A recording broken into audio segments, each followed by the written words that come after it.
pede também, né? Então vai. Vamos lá. Bom dia, Thaís, tudo bem? Bom dia, Júlia. Júlia. Agora ela falou meu nome certo. Vamos lá, galera. Tá carregando. Thaís, deixa eu te perguntar uma coisa. Como que você se tornou perita? Eu me tornei perita em 2017. Eu morava em Curitiba, antes de vir para Maringá. E eu conheci um advogado lá em Curitiba que ele sempre falou: por que você não faz perícia? E porque até então eu tinha me formado em ciências contábeis e trabalhava na contabilidade. Estava recém começando, na verdade, a trabalhar com contabilidade. E aí, quando ele começou a falar para fazer perícia, aí eu fui atrás de ver um curso para poder ter a parte técnica para poder fazer perícia. E aí eu fiz um curso de 3 dias. E aí eu falo que a perícia, eu não escolhi a perícia. Eu falo que a perícia me escolheu. Porque a perícia que a gente aprende na faculdade é totalmente diferente da perícia que eu tenho na prática hoje. Então eu fiz esse curso de 3 dias. E aí eu falo que eu me encontrei, profissionalmente falando, o que eu não me encontrei em 4 anos de faculdade. Aí eu terminei o curso, falei, bom, é isso que eu quero fazer. E aí nas próximas semanas eu já comecei a ver a documentação, tudo que precisava fazer. E aí dentro de 15 dias já veio a minha primeira nomeação. Quem que pode ser perito? Quem que pode ser perito? Na verdade, qualquer pessoa que tem graduação, ela pode ser perita. Então, a primeira regra básica do jogo é se a pessoa é formada. Mas que formação? Depende. Pode ser advogada, pode ser contadora, administradora, medicina, psicologia. E que tenha também a carteirinha, o órgão regulatório. Então, se você é formado em contábeis e tem um CRC ativo, você pode ser perito. Se você é formado em medicina, tem o CRM, você também pode ser perito. Então, desde que você tenha a graduação e o seu órgão regulatório, você pode ser perito e pode se credenciar. Tá, eu quero ser perito. Tenho a graduação, tenho ali meu órgão regulador tá ativo, tá tudo certo. Como que eu faço esse cadastro para ser perito? Hoje, todo o estado do Brasil tem uma plataforma, ele tem um sistema, né? Então, o que a gente faz? Eu mesmo sou credenciado no Brasil todo. Então, todos os sistemas que tem no Brasil, eu sou credenciada perita. Então, o que você faz? Você junta os seus documentos, documento da graduação, de pós-graduação, de cursos que você fez, certidões, e aí RG, CPF, comprovante de endereço, e essa documentação você coloca no sistema que cada estado disponibiliza. Então, tem um acesso, tem um login e senha, e aí você faz essa credencial lá. A partir do momento que é aprovada a sua credencial, que você está apto, ali já pode começar a ser feita a nomeação pelas varas daquele estado que você se credenciou. Certo. Eu fiz esse cadastro, foi aprovado as áreas que eu escolhi ali, vamos supor, você atua só em quais áreas da perícia? Quais áreas que eu atuo? Eu sou perita na área de ciências contábeis, então eu atuo muito naquelas questões bancárias, de contrato, de pessoas que compraram, financiou carro, financiamento de imóveis, essa parte de juros, cálculos bancários, trabalhista também. Eu sou perita avaliadora de imóveis, voltada para perícias, questão de divórcio, questão de renovatória de aluguel. E também sou perita grafotécnica e também perita tributária. Eu fiz o cadastro lá, vamos supor, pegar até o caso como exemplo. Fiz o cadastro, tenho o CRC, coloquei lá área bancária, vamos supor. Como que eu vou começar a atuar como perito? A partir do momento que você se credencia, por exemplo, vamos lá o estado do Paraná, que é o estado que a gente está. Quando você entra no sistema e você está com a sua credencial ativa, é muito importante você ficar de olho no e-mail que você cadastrou nesse sistema. Porque as nomeações vão vir através de um aviso, do e-mail que você vai receber referente à sua nomeação. Quando vir essa nomeação com a perícia, vai vir o número do processo. Então, você vai pegar o número do processo e vai olhar de qual cidade ou comarca que veio esse processo, e você vai entrar em contato com eles e vai pedir para que você seja habilitado no processo. Quando você for habilitado, normalmente essa nomeação vem para entender se você aceita o trabalho e qual que é o valor que você vai cobrar por esse trabalho, para que você apresente a proposta de honorários. Mas, Thaís, eu sou obrigada a aceitar? Não. Porque às vezes você está numa cidade igual a gente está em Maringá e tem uma cidade muito longe, então às vezes não compensa ou você não quer ir até essa cidade. Então você não é obrigado a aceitar. Mas a partir do momento que você aceitou, você tem que apresentar uma proposta de honorários. Então você vai ler o processo, entender do que está se tratando aquele processo, para você entender quantas horas você vai precisar para desenvolver aquele trabalho. Ou se vai ter algum deslocamento, ou se não vai ter. E aí você vai chegar num valor final.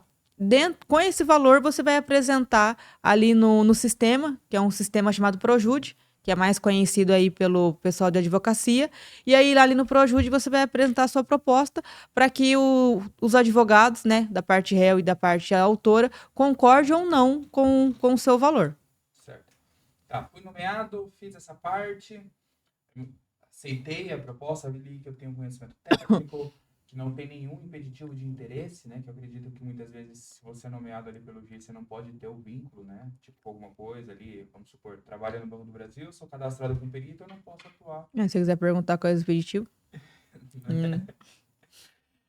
Então, quais são os impeditivos? Normalmente, quando vem a nomeação, alguns impeditivos que quando a gente analisa o processo, eu não posso ser perita. Por exemplo, se uma das partes for meu pai.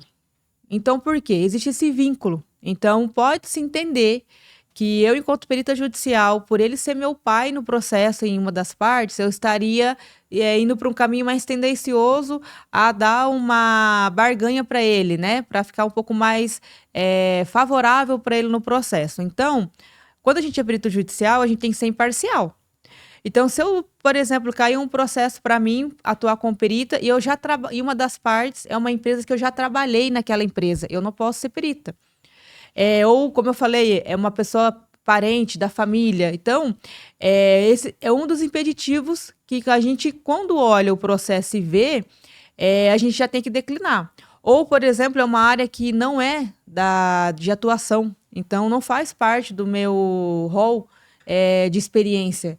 Então, eu também tenho que declinar porque eu não vou conseguir desempenhar um bom papel de perícia, né? Então, são alguns pontos que a gente tem que olhar. Ou, quando você olha e você vê que não tem ninguém, não é de empresa que você trabalhou, não tem nenhum tipo de vínculo, e você pode atuar e estar com a sua credencial ativa, aí não tem problema. Mas você tem que estar sempre olhando essas questões, porque se uma das partes do processo verificar que você tinha algum tipo de relacionamento, algum vínculo com uma das partes ou próximo, ele pode colocar no processo e pedir para o juiz nomear outro perito. Verifiquei toda essa parte, não tem impeditivo nenhum, a vara me habilitou no processo, mas eu tenho acesso ao processo. Como que eu vou começar a trabalhar realmente? Quais são os ritos ali para eu começar a atuar? A partir do momento que você se credenciou no sistema e você foi ativo, tá habilitado, tá tudo certo, e vai vir a primeira nomeação. Vai vir um e-mail com o processo, e aí você vai apresentar os honorários. Depois que os advogados entrarem num acordo com você referente aos honorários, por exemplo, uma perícia ficou acordada que vai ficar em torno de R$5.000. Então, cada parte do processo vai pagar R$2.500. O juiz vai pedir para que eles façam o depósito desse valor. Para quê? Para que, enquanto você perito, tenha a segurança que você vai fazer o trabalho e você vai receber o seu honorário. Feito o depósito, o CPC, tem no CPC que a gente tem que receber 50% do honorário pericial. Então, o juiz vai pedir para que deposite esse 50% para você. Feito o depósito, ele vai pedir para você fazer o comunicado de início. E isso também é obrigatório. O CPC pede que toda perícia tenha o comunicado de início. Mas o que é o comunicado de início? É a data e o horário que você vai começar a trabalhar. Então, você vai colocar lá, na data tal, no horário tal, vai ser iniciado os trabalhos periciais. A partir do momento que foi sinalizado o comunicado de início, você pode trabalhar. Então, aí você vai ler o processo. Se a gente está falando de um processo trabalhista, você vai começar a levantar os olerites, a parte de hora, e vai começar a desempenhar toda a base que você precisa de informação. Então, se você está falando de uma perícia de avaliação de imóveis, você vai marcar a visita, vai fazer a visita lá na propriedade, para você tirar foto daquele terreno, daquela casa, para que você comece a desempenhar. Dentro do trabalho de perícia, qual que é o papel importante do perito? A principal função é responder os quesitos das partes do processo e também, se houver, os quesitos do juiz.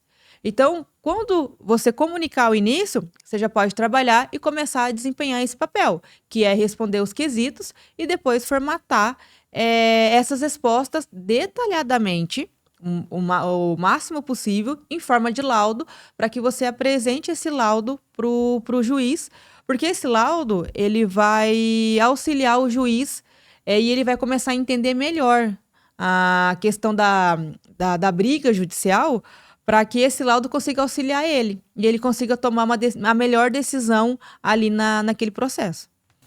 Eu tô percebendo que a gente está falando muito de perícia judicial, todo o âmbito judicial, todo o âmbito de processo. Tem algum outro tipo de perito? Como é que funciona? Na perícia, a gente tem 2 tipos de peritos. Então, a gente pode atuar como perito judicial ou a gente pode atuar como perito assistente. Qual que é a diferença do perito judicial para o assistente? O perito judicial, o próprio nome já diz, é judicial que vai auxiliar o juiz. Então, você é nomeado pelas varas, pelas comarcas daquela cidade que você se credenciou e você está ali, o seu trabalho está para auxiliar o juiz. O perito assistente é quando um advogado de uma das partes te contrata. Então, você, enquanto perito, está ali para ajudar o advogado para que você consiga encontrar o melhor caminho e a melhor defesa em prol do seu cliente. Então, você é obrigado a defender uma das partes que você foi contratado. E aí, lógico, você não é mais imparcial. Então, a diferença é essa. Quem está te contratando e para que lado que você vai defender ou não vai defender. Você vai ser imparcial porque você vai somente auxiliar o juiz. Entendi. Com a tua experiência ali, né? Pelo que você falou, já tem 7 anos aí, né? Na área de perícia. Das áreas que você atua, qual que você vê que é a área, as causas mais comuns de se terem? Eu, enquanto perita, eu atuo na área de contabilidade, grafotécnica, tributária e avaliação de imóveis. Acredito que não tenha uma área específica da questão da perícia. Acredito que possa ter a questão de demanda. Pode ser que algumas áreas tenham maiores demandas, pode ser que outras áreas tenham menores demandas. Dentro dessas áreas que eu atuo, a maior demanda que a gente tem no escritório é a questão da parte bancária. Então, como o pessoal acaba financiando apartamento, casa, carro, essas coisas, então hoje a parte de bancária é o que a gente tem mais demanda no escritório. Anteriormente, se tinha muito processos de demanda na parte trabalhista. Mas como mudou algumas questões das leis, dessa parte trabalhista, então hoje, dentro do que eu mais atuo, a gente acaba atuando mais nessa parte bancária. Como a atuação ali do perito, né? Que você falou, o perito judicial está ali para auxiliar o juiz. Tem diferença de peso do laudo do perito judicial para o assistente ali para o juiz? Não, Que influencia? não vai ter uma diferença de peso entre o perito judicial e o perito assistente. Os dois estão ali para poder mostrar, tanto para o juiz e para as partes, a situação do processo. O que vai melhor de se destacar? O que conseguir mostrar para o juiz quem está certo. O perito do juiz, ele não vai mostrar quem está certo de fato. Ele vai mostrar para o juiz a situação, por exemplo, de um cálculo bancário. Ele vai mostrar a situação via contrato que foi feito entre as partes. Por exemplo, se a pessoa comprou um carro, então ali o que ele pagou, o que ele não pagou, quais são os juros que foram condicionados. Então, o perito juiz ele não está para apontar quem tá certo e quem tá errado. Ele só tá para mostrar para o juiz tomar uma decisão. Diferente do perito assistente, que aí ele já consegue formatar um laudo onde ele consegue colocar mais provas para poder ajudar o cliente dele.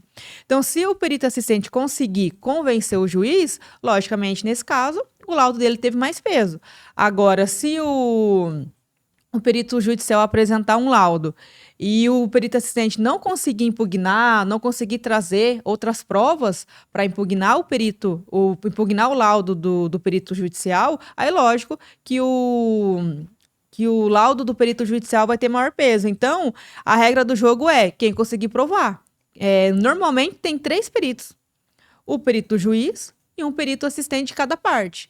Então, cada um vai desempenhar o melhor do seu papel. E aí, tentar mostrar para o juiz qual parte que ele tem que defender ou também fazer com que ganhe, né? Então, vai depender ali do desempenho de cada perito.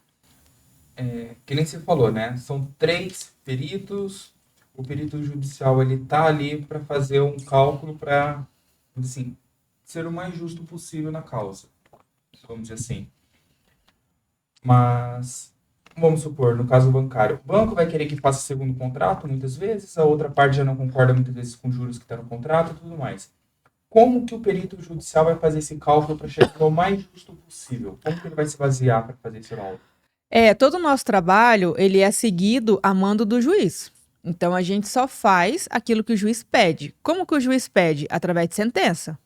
Então, quando a gente fala de um cálculo bancário, mas qual os juros que eu vou considerar? Lógico, quando a gente fala dessa parte de perícia bancária, o banco vai querer um juros maior. Quem comprou um carro e que está pagando para o banco vai querer um juros menor. Mas quem que está certo? Quem vai designar qual a taxa de juros que vai ser colocada ali no novo cálculo vai ser o juiz, através da sentença. Então, o nosso trabalho enquanto perito é olhar os quesitos, responder os quesitos e fazer o cálculo de acordo com a regra que o juiz colocar na sentença. Então, se ele colocar que vai ser 3% de juros, independente se o banco ou a outra parte gostar ou não, a gente tem que fazer o cálculo de acordo com o que o juiz colocou. Então, todo o nosso trabalho sempre vai estar denominado daquilo que o juiz nos disser. Se ele falar não é para colocar 2%, a gente não vai colocar 2%, vai colocar 3%. E vai fazer de acordo com o que ele mandar. Nesses 7 anos de perícia e tudo mais, qual aquela ação, aquele processo que você trabalhou que você fala, esse aqui é o que mais me chamou a atenção, de diferente, de inusitado? Eu já sou perita há 7 anos. Então, assim, tem várias, né? Questões que já aconteceram durante nem tudo são flores. Então, eu já tive caso, por exemplo, de ir até a cidade, que era para fazer a avaliação de um alqueire de terra. E aí eu fiz todo o trabalho de fazer o levantamento de amostras, conversar com o pessoal. E aí, nem sempre o nosso trabalho enquanto perito judicial vai agradar as duas partes. Acaba que a gente acaba agradando uma, então as duas é muito difícil de agradar. E aí, no caso, eu fiz o trabalho e aí um dos advogados chamou meu lado de fraudulento. E aí eu fiquei muito brava. Porque eu sempre fiz meu trabalho, todo mundo sabe. Eu sempre fiz meu trabalho muito de coração, eu sempre fiz, assim, muito honesto. E aí ele não acompanhou, esse advogado não acompanhou os trabalhos, porque ele pode acompanhar o trabalho em todo momento que o perito está atuando. E aí ele colocou lá porque ele não concordou com o meu laudo, e aí ele chamou meu laudo de fraudulento. E aí eu fiquei muito chateada e brava, porque o meu laudo não é fraudulento. A gente tem vários casos. Teve uma outra situação também, que eu fui fazer uma outra avaliação. Normalmente é sempre quando é casos de visita. E aí eu não consegui fazer a visita nesse dia, porque no dia quem me recebeu na casa foi uma criança de 7 anos. E aí eu não tive a coragem, na verdade, de enfrentar a criança ali, porque eu poderia chamar a polícia, mas por se tratar de uma criança, eu respeitei e eu falei pro juiz que eu não conseguia entrar, porque como a criança não chamava um adulto, então eu não conseguia entrar na casa. E aí o juiz falou: não, você vai voltar lá e você vai fazer a perícia, mas aí você vai acompanhada da polícia. E aí aconteceu, um pouco antes de eu marcar a perícia, o pessoal do batalhão entrou em contato comigo, e aí foi dois carros da polícia com 4 policial, e aí eles me acompanharam, e aí a gente chegou lá, não conseguiu entrar de novo, porque não tinha um adulto, a criança estava lá de novo, mas aí não teve jeito. Naquele dia o policial falou assim: olha, você vai fazer o seu trabalho e você vai entrar. E aí a gente conseguiu um contato com uma outra pessoa lá da casa. E aí falou: ó, a perita vai fazer o trabalho dela. E aí abriu o portão e falou: vai, e faz o seu trabalho. Aquele dia foi mais assustador, porque eu nunca tinha sido acompanhada, de fato. É, nunca tinha sido acompanhada pela polícia, nunca tive problema. Sempre entrei, conversei, sempre fiz o meu trabalho, mas nesse dia eu tive que buscar o apoio da polícia. Coisa. Assim, dessas áreas que nem você falou, né? Muitas vezes tem casos ali de avaliação, de aluguel, alguma coisa nesse sentido. Tem alguma coisa que você possa contar, né? Porque eu acredito que, se for pelo âmbito judicial, tem muita coisa que não dá para falar, tipo, ambas as partes e etc., alguma coisa nesse sentido, que acontece normalmente nesse âmbito ali, muitas vezes de aluguel, que acaba chamando a atenção, por que as pessoas estão entrando, o que acaba acontecendo, quem são as partes normalmente que acabam entrando. Na verdade, quando a gente fala de perícia, de processo, existem alguns casos inusitados, né? E a gente, quanto perito, às vezes eu concordo, às vezes eu não concordo. Mas, como o juiz mandou para mim o trabalho, eu tenho que desempenhar. Então, assim, existe vários casos que a gente vê lá de processo no escritório, que é um pouco inusitado. Então, por exemplo, a gente vê caso da sobrinha contra o tio e a tia que quer pegar uso capião da propriedade da própria tia e do próprio tio. Então, a gente vê caso que alugou aquele ponto de comércio, quem alugou não concorda com o aluguel que aumentou, e aí quem está alugando bota um processo contra o dono do imóvel porque não concorda com o valor do aluguel. Então, assim, a gente tem caso de o sogro e a sogra ou melhor, a filha tá contra o próprio pai e a própria mãe. Então, assim, tem de tudo, que a gente fica assim, casos de fraude, que a gente acaba encontrando.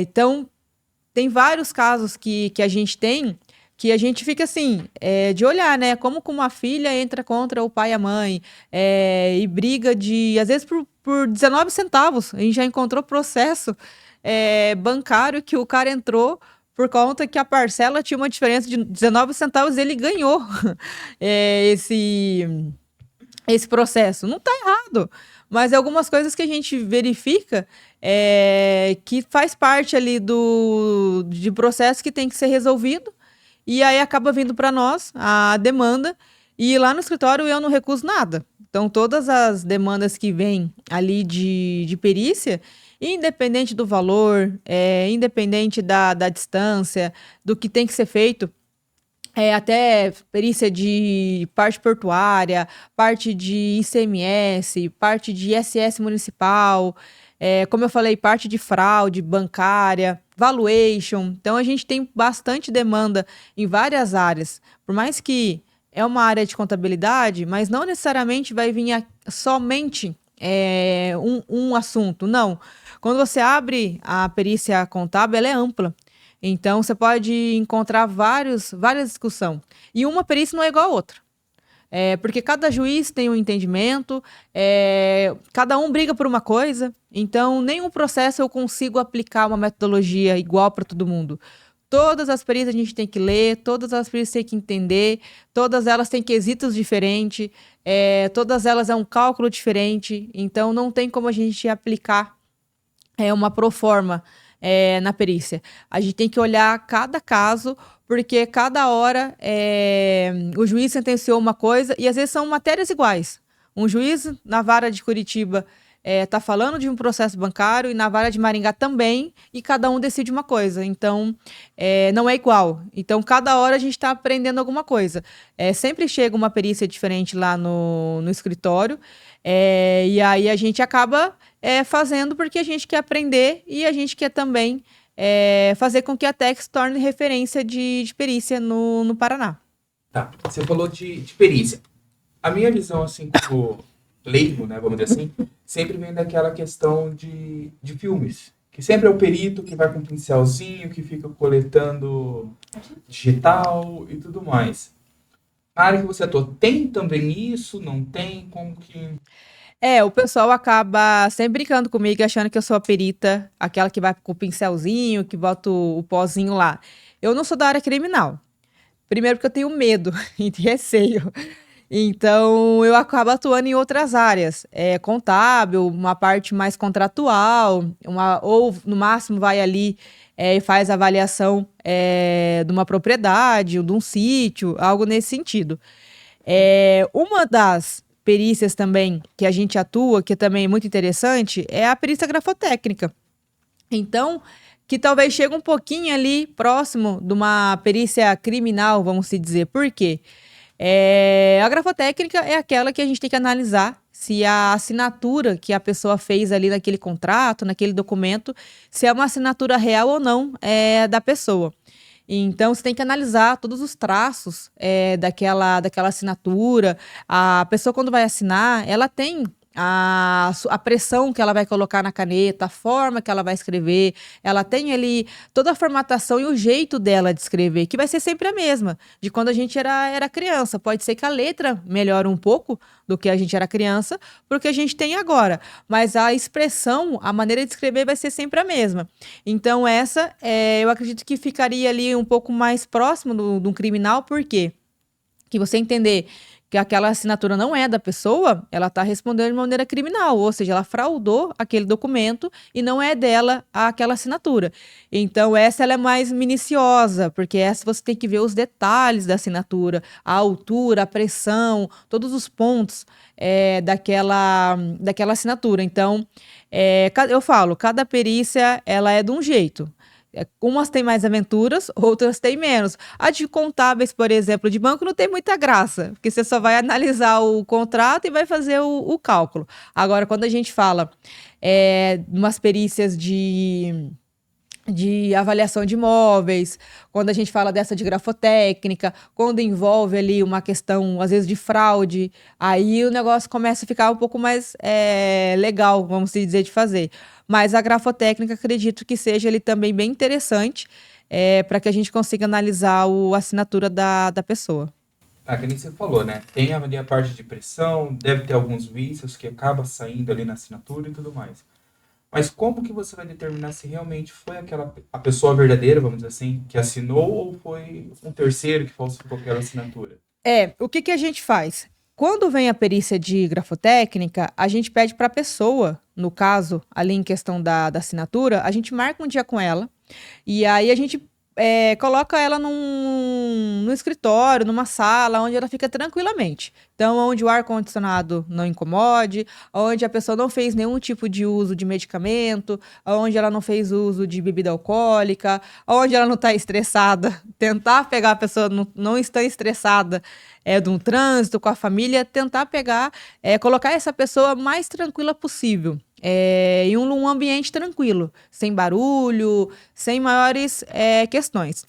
E aí a gente entrega uma folha para essa pessoa enumerada, do 1 ao 25, do 1 ao 20, aonde ela com algumas linhas. E aí essa pessoa, numa cadeira plana, bem certinho e tudo mais, numa mesa, né?